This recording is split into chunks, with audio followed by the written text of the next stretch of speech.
Hello, I'm Lisa Strömbom, I'm Isabel Bramsen. And I'm Stein. and we are the co-authors of this article. The title of the article is Agonistic Peace Agreements, Analytical Tools and Dilemmas, and it's written within the Push Peace project at the Department of Political Science at Lund University.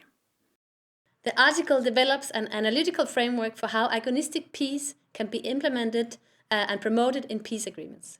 So, what is agonistic peace? Agonistic peace can be seen as a way of continuing conflicts post-accord after a peace agreement in political and/or non-violent ways. That is, moving from antagonistic relationships where you have violence and enmity towards agonistic relationships where you still see each other as adversaries but not enemies any longer, and you have platforms where you can continue the conflict by non-violent or political means. So the overall puzzle of the paper is how theoretical ideals about agonism can be written into and implemented in peace agreements. In our paper, we develop a theoretical framework to analyze the extent to which peace agreements contain agonism.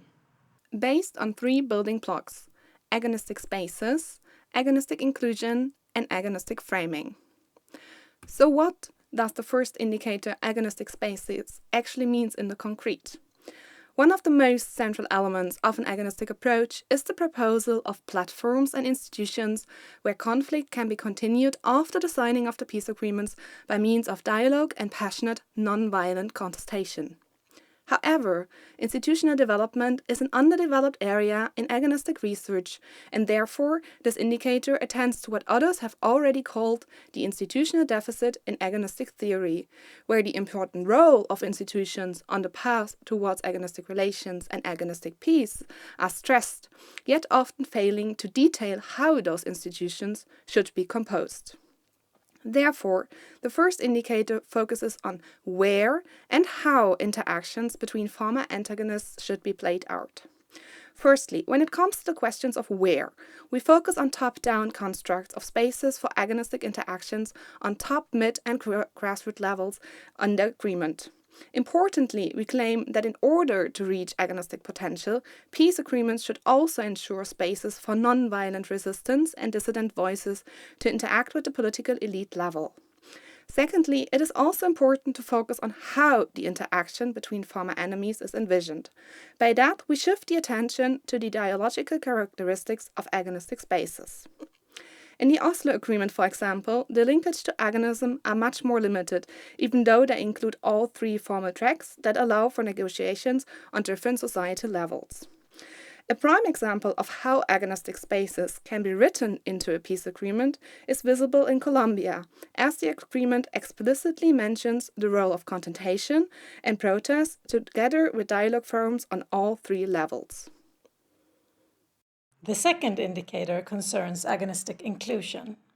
This indicator targets the collectives mentioned in the agreements and suggests that they can be analyzed according to open, closed, and plural identity framings. Where open framings define groups in terms of, for example, conflict parties, local actors, etc., that can be filled with content by the interpreter of the agreement. Closed framings, instead, are essentialized identity markers such as ethnicity or religion. Relational framings refer to power relations such as marginalized, privileged, or underprivileged collectives.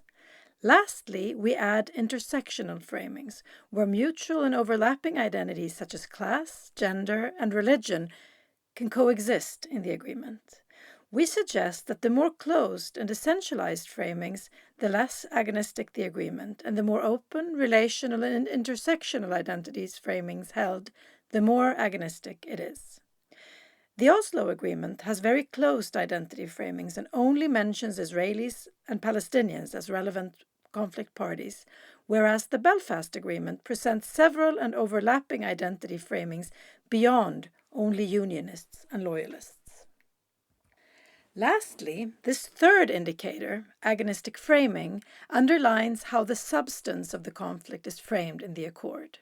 What worldviews does it communicate with regard to the origin of conflict, and how does it portray the future of the conflict? A non-finalist framing of conflict would rhyme with agonistic ideals, where the conflict is described as continued non-violently beyond the agreement phase. Likewise, an accord which frames dissensus as an ideal for continuing conflict interactions would also indicate an agonistic framing of the accord. For instance, Colombia's accord focuses very much on the end of conflict, signaling that the conflict will end with the agreement, which to our understanding is not very agonistic and perhaps not very likely either, considering the developments in Colombia during later years. The article contributes to the field of peace research in the following ways. Firstly, there are several dilemmas related to crafting and implementing agonistic peace agreements, for example related to power and constructive ambiguity. Secondly, the paper can be seen as contributing with a framework for analyzing peace agreements from an agonistic perspective. And maybe, thirdly, this can give input into crafting peace agreements for practitioners. Thank you so much for listening. We hope that you will take interest in our article, which is available open access at Review of International Studies.